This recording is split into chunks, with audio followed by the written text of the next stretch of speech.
জয় পাওয়ার পর আজ বুধবার প্রথম কেরালায় গিয়েছেন কংগ্রেস নেতা রাহুল গান্ধী।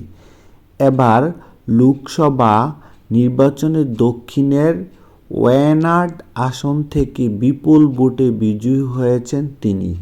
সেখানে তিনি মালাপুরামে জনসমাবেশে ভাষণ দেন।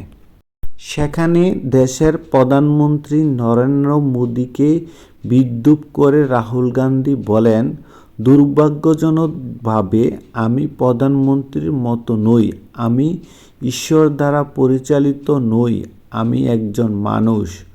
আপনারা দেখবেন, মোদী বলেছিলেন নির্বাচনে তারা 400 আসন পাবে, পরে বললেন 300 আসন পাবেন। এরপর যখন সেটির সম্ভাবনা নাই হয়ে গেল, তখন বলতে শুরু করলেন তিনি ঈশ্বর প্রেরিত, তিনি কোনো সিদ্ধান্ত নেন না, তার ঈশ্বর সব সিদ্ধান্ত নেন। রাহুল আরও বলেন, মোদীর অদ্ভুত পরমাত্মা তাকে আদানি আম্বানির পক্ষে সব সিদ্ধান্ত নিতে বাধ্য করে।